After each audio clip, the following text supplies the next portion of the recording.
Nin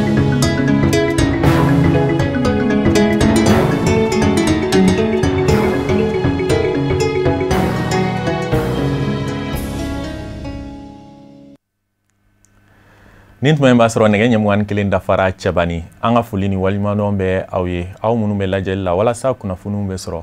Mali kunkan ani diɲɛ fan wɛrɛw kunkan ni a tuma seli bi bamanankan kunnafoni n'a kumabaw filɛ nin Katimu ni El Hadji Ibrahim Boubacar Keita ka fanga binni sababu bɔra yen na yen kelen don ɲɔgɔn kunbɛnbaw kɛyɔrɔ ye an bɛ don min na i n'a fɔ bi ka bɛn ni ntɛnɛndon utukalo tile 31 Chambre consulaire du Mali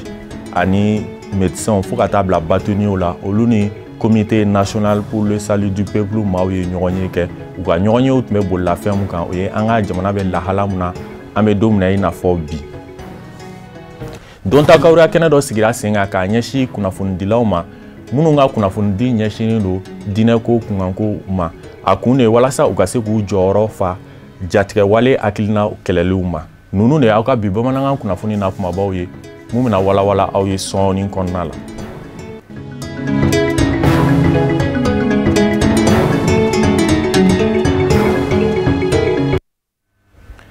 ka foli kurakuraya k'a ɲɛsin aw ma Katimu ni El Hadji Ibrahim Boubacar Keita ka fanga binni sababu bɔra yen na yen kelen don ɲɔgɔn kunbɛnbaw kɛyɔrɔ ye ka bɛn ni ntɛnɛndon utukalo tile 31 Chambre consulaire du Mali o ni médecins fo ka taa bila bâtonniers la olu ni Conseil national pour le salut du peuple maaw ye ɲɔgɔn ye kɛ u ka ɲɔgɔn yew tun bɛ bolila fɛn minnu kan o de an ka jamana bɛ lahala mun na an bɛ don min na i n'a fɔ bi fo ka taa bila gouvernement kura sigili kun kan Sadio Sidibe ani Fuseni Keita tun bɛ Serifula Jabaraniso tɔgɔ la anw nana yan bi CNSP ka weleli la ko ordre bɛɛ ka na ka kuma ka hakilila di jamana tacogo la donc an ye hakililaw f'u ye an ye laɲini min kɛ o ye u ka tilennenya bato c'est-à-dire min ni min ka kan u ka k'o ye bon jamana tacogo yɛrɛ la olu de bɛ fanga na bi a bɛ jate n'o ye ordre 14 de nana bɛɛ y'a yira ko u b'u ka bila la et puis nin ye siɲɛ fɔlɔ ye ordre ka wele ka don kow la alors que ordre de ko fangamayɔrɔ yɛrɛ ye parce que n'i ye ordre de médecin yɛrɛ jateminɛ mɔgɔ 5000 o y'a dɔgɔyalen o de b'an kɔ o bɛɛ médecin des cadres wa ordre donni tɛ ko a ka di n ye a man di n ye i n'a fɔ association tɛ ordre ye diyagoya de ye obligatoire donc c'est pour dire que u ye nin hakilila yɛrɛ min ta ka ordre wele c'est-à-dire que u bɛ sira jɛlen sɔrɔ quoi ordre ka position ye min ye dɔrɔn ko min kɛra a diyara ordre ye maintenant ordre ka laɲini ye u ka baara kɛ tilennenya kan wa a ka d'anw ye fana Mali ministre de la santé o bɛ taa anw ye ordre professionnel de la santé an fana hakilila kan ka ɲininka o transition na an fana jɔyɔrɔ ye min ye o ka yira an na n'an bɛ se ka o baara kɛ cogo min na an b'o bolo da an ko couvre-feu min bɛ sen na sisan an ye dɔgɔtɔrɔw ye an bɛ bɔ su fɛ an bɛ furakɛli kɛ waati bɛɛ couvre-feu bɛ sen na n'u ma se ka couvre-feu ko jɔ olu de b'a ko ɲɛdɔn parce que information bɛ b'olu de bolo n'a kan ka jɔ n'a man ka jɔ u b'a dɔn mais u ka dɔgɔtɔrɔw ta yɔrɔ lajɛ quoi parce que an bɛ baara kɛ su fɛ an bɛ baara kɛ tile fɛ an bɛ baara kɛ waati bɛɛ donc dɔgɔtɔrɔ ye ko couvre-feu tɛ se ka y'ale la quoi u k'o yɔrɔ lajɛ quoi donc an y'o fana laɲini k'u fɛ. hakilata min b'an na bi jala an kan hakilata dɔw ma transition kan ka kɛ cogo min o ye an bɛ se ka mun de kɛ bi pour que vraiment Mali population maa 20 de bɛ Mali kɔnɔ i y'a faamuya olu ka besoin bɛ fɛn o fɛn na pour que olu ka se ka sécuriser bi bi in na c'est vrai que CEDEAO ye sanction dɔw wuli mais o sanction ninnu i y'a faamuya o wulilen o tɛ an satisfait kosɛbɛ o t'an garanti k'a jira k'a fɔ vraiment jani waati in dɔ cɛ jani le 7 septembre kan ka na le 5 septembre kan ka réunion kɛ le 5 septembre jani o cɛ est-ce que fɛn min b'an bolo k'a destiné dumunifɛnw ni essence ni balo ni min bɛ an bolo port tɔgɔ ni fɛnw na est-ce que an bɛ se ka na olu ye o hokumu kɔnɔ pour que Maliyɛn ka se ka satisfait a ka hamina y'o de ye a y'o jira CNSP mɔgɔw la k'a fɔ u ka cogo bɛɛ kɛ pour que vraiment sanction dɔ kan ka lever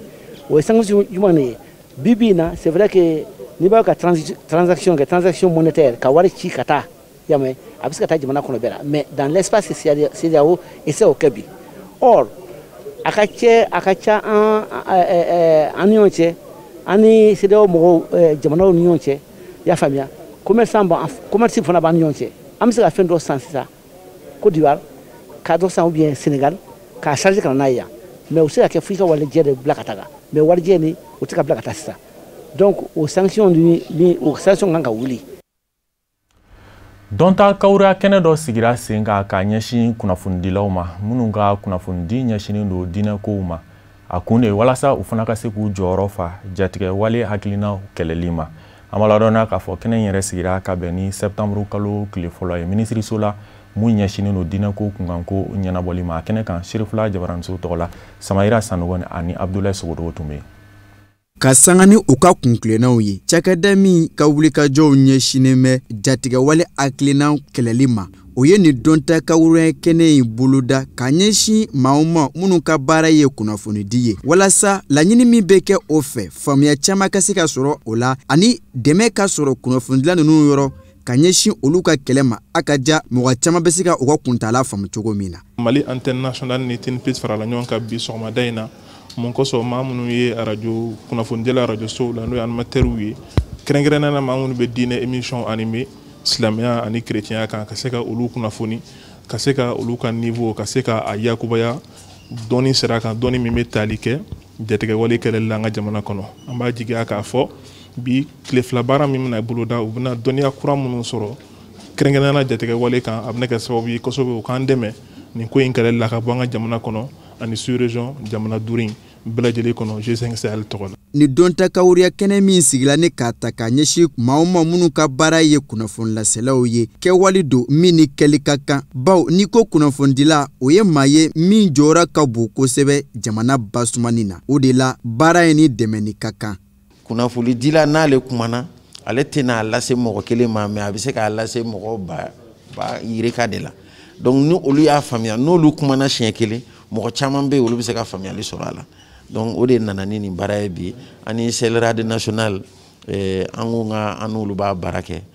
ministère yɛrɛ kɔnɔna la yan nɔ. FINPIS sigira depuis 2015 officiellement baaraw kɔni daminɛna 2014 donc nin y'a san an bolo san 6nan de daminɛnen FINPIS ka baara yɛrɛ la Mali kɔnɔ yan nɔ mais Burkina ni Niger FINPIS bɛ yen nin y'a san 2nan de ye tan. Bato ni diinɛ ministère so nisɔndiyalen ye foli ni waleɲumandɔn kɛ ka ɲɛsin kɛnɛ labɛnbaw ni a dɛmɛbaw bɛɛ lajɛlen ma ni ka sɔrɔ k'a yira k'a fɔ maa minnu gɛrɛsɛgɛ bɛna don ni Donta Kawura baara in na olu jigiya bɛ a kan don nataw la u na se ka u ka dɛmɛ don olu ma ka fara u kan jango kɛlɛ min bɛ kɛ o fɛ walasa jatigɛwale baaraw ka se ka ban u ka kɛ. Nin baara in diyara n ye a nana ka fara an ka baara dɔgɔdalenw de kan. Parce que bɛɛ b'a dɔn k'a fɔ i yɛrɛ ko ten i ko dantɛmɛwale alors que a basi sɛmɛnen bɛ ɲɔgɔn faamubaliya de la diina ta fanfɛla la n'o tɛ a banbatiya bɛ se ka kɛ fɛn bɛɛ la a bɛ se ka kɛ politique la a bɛ se ka kɛ diina la a bɛ se ka kɛ fɛn wɛrɛ la nka Mali ta an hakili la diina de don an ka baara bɛɛ ɲɛsinnen bɛ jumɛn ma walasa a kɛra bi a kɛra sini ye bɛɛ ka se ka kan kelen fɔ Ala ɲinini la walasa banbatiya ka dabila. N'a ma ɲa k'a fɔ o bɔra jamana marayɔrɔ caman na ka fara Bamako faaba kan tile fila kɔnɔna na Donta Kawura baara na kɛ o kun walasa ka o hakili lami jamana jɔli baara kɛko ɲuman na ka tɛmɛ ni jatigɛwale kɛlɛcogo caman ye walasa olu fana ka se ka kɛ kumadaw ye ka ɲɛsin maa ma minnu gɛrɛsɛgɛ ma don Donta Kawura baara in na. Société Aminata Konate ni bɛɛ b'a dɔn baaramuso u ye plateforme kura dɔ sigi sen kan bɔlɔlɔ sanfɛ danaya sugu a baaraw n'u donna ka bɛn ni sibiri tɛmɛni hôtel Radisson Blu la a kɛnɛ tun denbayalen don n'u baarakɛɲɔgɔnw caman ye Sherifula Jabaramuso tɔgɔ la Kafunɛ Bacili ani Fuseni Keyita tun bɛ yen. Ni kɛnɛ min sigira sen kan Société Aminata Konate fɛ baramuso a laɲini kun ye ka se k'u ka baarakɛminɛn kura bɔ ka jira clients ani baarakɛɲɔgɔnw na u ye min bila sugu la danaya sugu a bɛ kɛ sababu ɲuman ye consommateurs bolo u ka se k'u ka compte clients bila sen kan u bɛ produit minnu laɲini ka se k'olu commander k'o jate minɛ ani k'a lase u ma fu u sigiyɔrɔw la ka sɔrɔ u ma wuli ka sugu la ta kɛ ka se ka sanni kɛ ka t'u sigi nɔ la an ka se ka gɛrɛ clients na feerefɛnw ka se ka gɛrɛ clients na fo ka salon kɔnɔ a ka gɛrɛ clients na fo ka sokɔnɔna la o de tɔgɔ ye n'a fɔ e-commerce bi an ye danaya sugu de créer a tɔgɔ de ye danaya sugu ye pour que a ka se ka mɔgɔ bɛ Mali kɔnɔna la ani Mali kɔkan bɛɛ bɛ se ka i sagona fɛn i mago bɛ fɛn na ka se k'a sɔgɔ fi i sigiyɔrɔ la bon o la an b'o de kɛnɛ kan a dabɔlen don bi ka se ka commerçants dɛmɛ a dabɔlen don ka se ka Mali opérateur économique bɛɛ dɛmɛ parce que an y'a dayɛlɛn o de kama pour que Mali commerçants minnu bɛ yen ne minɛn b'u bolo ani minnu bɛ usines créer n'u tɛ se k'u ka marchandises feere u fana bɛ se ka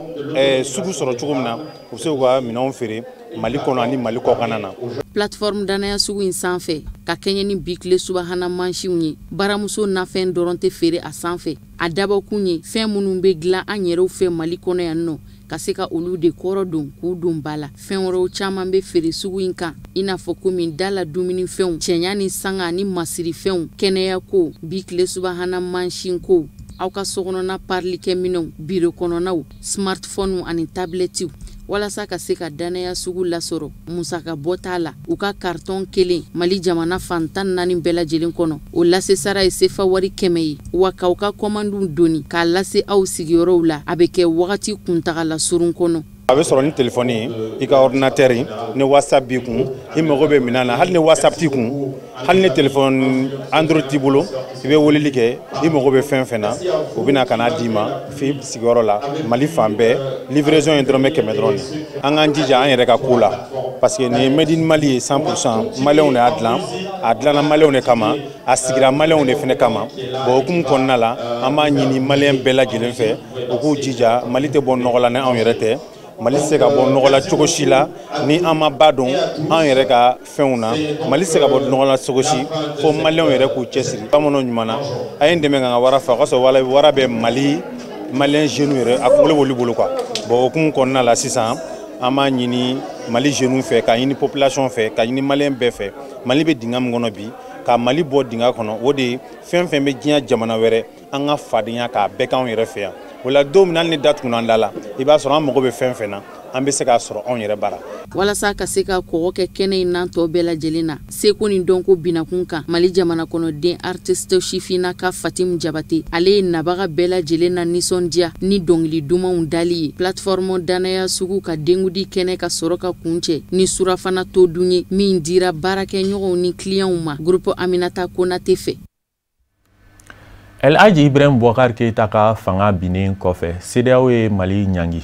o kɔfɛ Organisation internationale de la francophonie fana filɛ ka ɲangili ta ka Mali sɛgɛrɛ o waleya mun kelen filɛ nin malidenw hakilina ye jumɛn o la an ka ɲininikɛla Mariétou Diallo n'a ka jatala Dramane Male donna Bamakɔ bɔlɔnbɔlɔn kɔnɔna la walasa ka o ɲininkali ninnu jaabi sɔrɔ an ka ɲɛmaadɔw fɛ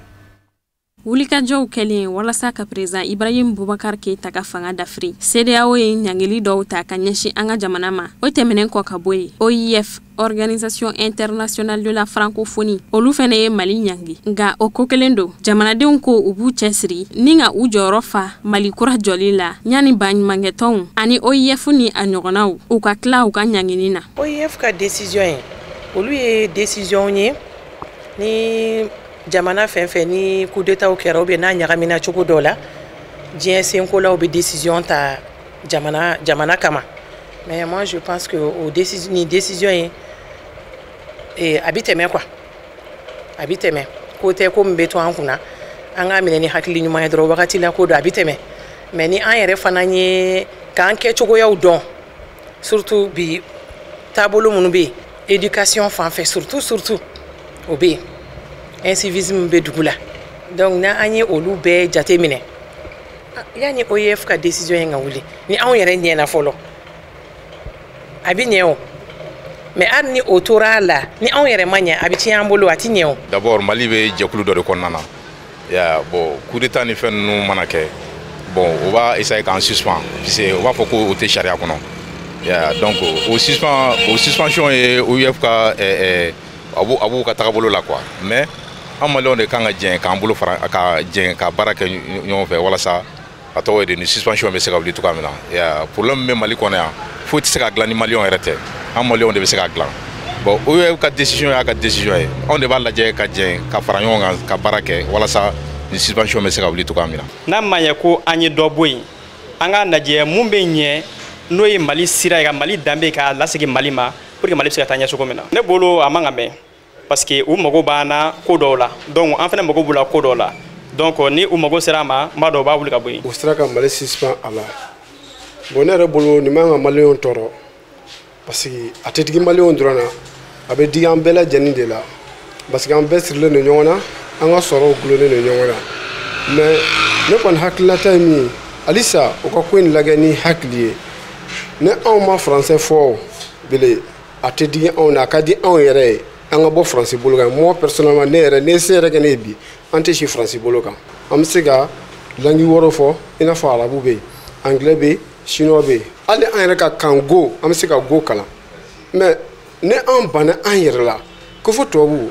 jagoya u b'o sago kan na sinon Mali yɛrɛ filɛ Mali tɛ fantan jamana ye o mais anw yɛrɛ de kɛlen don k'an yɛrɛ kɛ fantan jamana ye mais toujours k'a lajɛ ni hakili ye kɛrɛnkɛrɛnnenya la welekan bɛ ne bolo ka sin maliyɛnw ma an maliyɛnw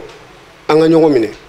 an de ye barajuru kelen ye an de bɛ bɔ fani ba la anw de ye kelen ye ne yɛrɛ ta CEDEAO kan ne y'a mɛn CEDEAO c'est le Mali mais o yɛrɛ ka sariya kɔnɔ o mago tɛ peuple la o mago bɛ o président damo de la subagajɛ don mais taalen ɲɛ Organisation internationale de la francophonie jamana 80 kɔ minnu jɛlen no tubabukan na a ka baaraw bɛ tali kɛ tubabukan sankɔrɔtali la kalan dɔnta kanguruyaw bɛɛ jɛfanga adamaden ka hakɛ jɛɲɔgɔnya siraw nin bɛɛ lajɛlen de OIF sigikun ye walasa ka latagaɲɛ baaraw sabati. An ka kafinɛ bacili lamɛn walasa ka diɲɛ fan wɛrɛ kibaruyaw dɔn. Lagine Konakiri jamana kono jamana ɲɛma Alpha Condé cɛbɔ ye jamana fanga ɲini tɔn tɔgɔ la ka se k'i bolo manabɔ manda sabanan nɔfɛ ka sanga ni jamana ɲɛmasigi kalata ye min dɔgɔdalen don ka bɛn octobre kalo tile 18 nata ma jamana ɲɛma Alpha Condé yɛrɛ si bi taa san 82 la don tɛmɛnenw na a bɛ kalo caman bɔ bi a kun bɛ Alpha Condé ŋaniya la ni ka manda kura ɲini walasa a bɛ se k'a yɛrɛ nɔnabila ko sabanan kɛ kabiri o ŋaniya in kun sidɔnna nisɔngoya taamaw benna ka boloda fanga sinamatɔnw fɛ walasa ka se k'u ka nisɔngoyaw jira ka sanga ni jamana ɲɛma Alpha Condé bolo jaw yeli ye ni o y'a ka kanbɔli ye ka fanga ɲini ko kura kun o nisɔngoya taama minnu bolo dara o kɛra sababu ye ka niw camanw bɔn jamana ɲɛma Alpha Condé kabiri marisi kalo tɛmɛnen a ye yɛlɛma kuraw don jamana sariya sunba sariya sen dɔw la kɛrɛnkɛrɛnnenya la minnu bi tali kɛ kalatakow kan min b'a daga ye a ka se ka manda sabanan ɲini o ma bɛn fanga ɲinitɔn camanw ma o de kɛra sababu ye sanga ni wagati ni nisɔngoya taamaw kun bɛ boloda jamana ɲɛma Alpha Condé a ka kanbɔli ko kunnafoni dara Lagine Konakiri jabaranisoba RTG sanfɛ Seguba Savane fɛ ni o ye jabaranisoba in yɛrɛ ma ɲɛma ye buna adamadenya lapasatɔn camanw kɛlen don ka jalaki bin jamana ɲɛma Alpha Condé kan k'a fɔ nisɔngoya taama minnu ni olu bolodara karɔgɛlɛya wale minnu ni olu kɛra n'a kɛra sababu ye maa 200 bɔɲɔgɔnko olu de nin tora a ka fanga waati fanga sinamatɔnw ka fara ɲɔgɔn kan tɔn olu kɔni kɛnbɛ ni ka jalaki bin kan ka plainte dɔ déposer jamana ɲɛma Alpha Condé contre la Faransi jamana kiriko yɔrɔ ani a nɔfɛ maa caman k'a fɔ u nɔyira yuruku ni nambaraw ani ŋanamu caman na jamana in kɔnɔ. Senegali jamana kɔnɔ den rappeur min ni a tɔgɔ ye ko Akon ni Ameriki ka den fana don Ameriko Senegalais ka bɛn ni ntɛnɛndon ye Senegali duguba la Dakar a ye a ka baara bolodalenw bɔ k'a jira baara bolodalen min ni a dara kɛnɛ kan Ameriko Senegalais in fɛ u ko a ma projet Akon City a bɛ tali kɛ dugu dɔ de sigiliko kun kan a bɛ na min tu tigɛ a fa jamana kan birikiden fɔlɔ da baaraw kɛra ka ban Senegali jamana dugudennin dɔ la Mbodiène kilomɛtiri 100 bɔɲɔgɔnko o de bɛ dugu ni Dakar cɛ baara ye nundoni kɛnɛ kan a kɛra Senegali jamana minisiri ɲɛna min ka caw bɛnnen don munumunu salo damu tali ma diɲɛ ɲɛfɛ ni u k'a ma ko tourisme seko ni dɔnko binakun kan dɔnkilidalaba in ni producteur fana don a si bi san 47 la ŋaniya min ni o y'a bila ni ka nin baara bolodalen nun don ni o ye dugu dɔ tutigɛli ye ko Akon City a ye o ŋaniya tɔw walawala kunnafoni di kɛnɛ dɔ kan min ɲɛnamayara Senegali duguba la Dakar a ko n'i y'a ta k'a lajɛ ko ni ale be États-Unis jamana kɔnɔ ko a be Ameriki ka den maa golofinman caman de ye minnu ti taafani nafan dɔn u yɛrɛw la u bɔkolokow kun kan k'o de ŋaniya ye ale bila a ka nin dugu in tutigɛ walasa maa minnu ni u bɔkolow bɔra farafina wali kelen farajɛla yɛrɛ u ka se ka misaliya ta Senegali jamana kan k'o kɛ u ka munumunu salo damu tayɔrɔ ye farafina jamana taama bolodatɔ Akon City dugu distriki caman bina ye a kɔnɔ sinimansow bi jɔ dugu in kɔnɔ dunanjigisobaw na ye a kɔnɔ sanfɛ kalansow n'u k'a ma université o kelen bi ye a kɔnɔ kɛnɛyasow bi cogo dugu in kɔnɔ cakɛdasow fana ka fara ɲɛnajɛkɛyɔrɔw kan k'o bɛɛ na ye Akon City kɔnɔ sojɔ baara yɛrɛ bi dabɔ san 2021 kalo 3 fɔlɔw kɔnɔ musaka min ni a bɛna don baara in dafɛ dolari wari miliyari 6 don. Sudan jamana kɔnɔ bɛnkan sɛbɛn dɔ tɛgɛ dɔ bila kɛra furancɛrɔ fanga maa ɲɛmaw ani mamurutilen jɛkulu ni ɲɔgɔn cɛ ka bɛn tɛnɛndon ma mamurutilen jɛkulu 4 olu ka fara ɲɔgɔn kan tɔn don kalo caman tɛmɛnen kɔfɛ hakili jagabɔsigiw ni bɛnkan ɲiniw na bɛnkan sɛbɛn min ni a tɛgɛ dɔ bilalen filɛ ni fan fila ninnu ni ɲɔgɔn cɛ a kɛra kɛnɛ dɔ de kan kɛnɛ min ni a ɲɛnamayara k'a sigi sen kan Juba dugu kɔnɔ Sudan du Sud jamana kɔnɔ bɛnkan sɛbɛn in tɛgɛ dɔ bila a kɛnɛ sigi kilala sigiyɔrɔma fila ni ɲɔgɔn cɛ bɛnkan sɛbɛn fɔlɔ o tɛgɛ dɔ bilara Mouvement Rebelle du Darfour mamurutilen jɛkulu fɛ a fankelen o tɛgɛ dɔ bila kɛra Mouvement Rebelle du Kordofan Sud et du Nil Bleu mamurutilen jɛkulu fɛ bɛnkan sɛbɛn tɛgɛ dɔ bila ka sɔrɔ ka kuncɛ Sudan du Sud gouvernement fɛ ani Front Révolutionnaire Soudanais fɛ ni o ye kulu maramafɛntigiw ka fara ɲɔgɔn kan tɔn ye ni fan ninnu bɛɛ lajɛlen minnu ni u y'u tɛgɛ dɔ bila bɛnkan sɛbɛn in na furancɛrɔ fanga maa ɲɛmaw ani mamurutilen jɛkulu 4 ka fara ɲɔgɔn kan tɔn a tɛgɛ dɔ bila kɛra dugu min na n'u k'a ma ko Juba san 2003 ɲɔgɔn faamuyabaliya mankanw dabɔra yen de min kɛra sababu ye maa 3,000 o hakɛya de bɔnɛna u niw na kɛlɛ siranɲɛ yɛrɛ ani a hami n'a jɔrɔ o kɛra sababu ye ni ka maa 2,2 kɔri 5 k'olu gɛn ka lawuli ka bɔ u sigiyɔrɔw la siranɲɛ ni kamanagan y'a sababu ye ni ka taa bisimila minɛ diɲɛ fan wɛrɛw fɛ ka sanga ni bɛnkan sɛbɛn yɛrɛ tɛgɛ dɔ bilali ye furancɛrɔ fanga maa ɲɛmaw kɔni y'a jigiya k'a fɔ a bɛna kɛ sababu ye jamana sɔrɔ kow nun ka don kura ye barisabu ka d'a kan mankan in kɛra sababu ye ni ka dadigi kɛ jamana in na kosɛbɛ.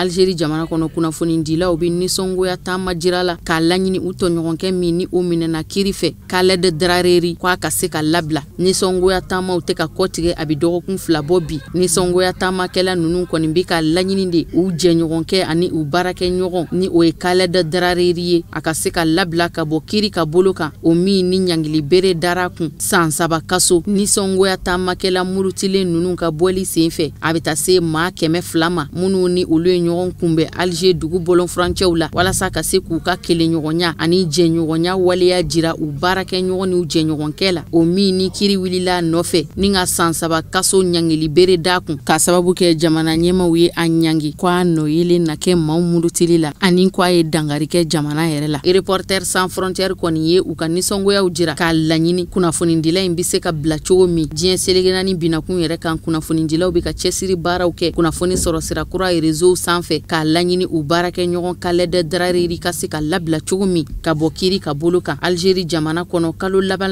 ninnu kɔnɔ kunnafonidilaw bɛ ka jalaki kosɛbɛ ka ɲangili berew ta k'a ɲɛsin u ma jamana maa ɲɛmaw fɛ o de kama kunnafonidilaw farala ɲɔgɔn kan ka kɛlɛ boloda fu bɛ se ka siri o dan na cogo min ani k'a laɲini u tɔɲɔgɔnkɛ in ka se ka bɔ bolola kiri binakun kan. tunga feta den minnu ni olu tan bɛ bisimila minɛ farasi jamana kɔnɔ ni Côte d'Ivoire jamana kɔnɔ den bɛ o la Somali ka denw bɛ o la Afghanistan kaw bɛ o la a bɛ taa se migrant 200 bɔɲɔgɔnko hakɛ la minnu bɔra ka faransi duguba Paris merida sɛgɛrɛ ka bɛn tɛnɛndon u tɛ kalo tile 31 ma u ka laɲini ye fɛn min ye ka se ka hakilinata jɔ u ka sisokow fɛ so bɛ se ka di u ma sigiyɔrɔ jɔnjɔn ka se ka yira u la u bɛ taa bisimila minɛ min kɔnɔ Paris meriba dala tungaden ninnu nana ka na gwaw turuturu yen de denbayaw musow fara denmisɛnnin ciniw kan denmisɛnnin ciniw yɛrɛ ka ca la kosɛbɛ denmisɛnnin cini yɛrɛ fanba olu si tɛ tɛmɛ san 3 kan musolamɔgɔ garisɛgɛtigiw yɛrɛ b'a la filanin kɔnɔbara yɛrɛ bɛ minnu dɔ la gwa turukun ye Paris merida la kun min ye a kun ye sisoko de sigiyɔrɔ ka se ka yira u la u bɛ taa bisimila minɛ yɔrɔ min na.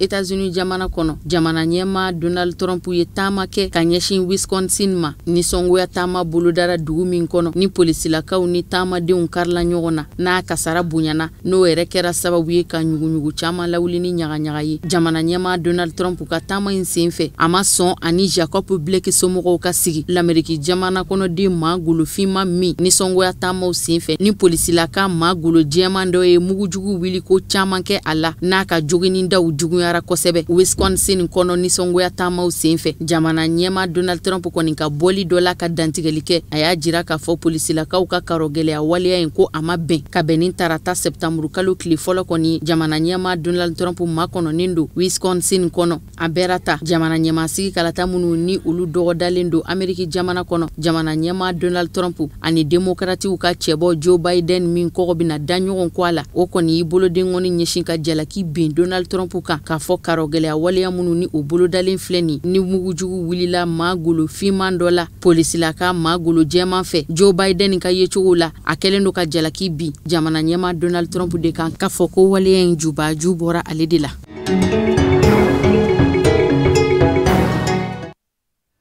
O fana de bɛ dan sigi bi bamanankan kunnafoniw na mun sera ka fara ɲɔgɔn kan ka bɛn ni tuma ye ma kunnafoni di so ɲɛmaayaso fɛ a y'aw sɔgɔlen to Serifula tele la kunnafoni dumanw bɛ kɔfɛ ka na aw k'an bɛn n'Ala sɔnna ma.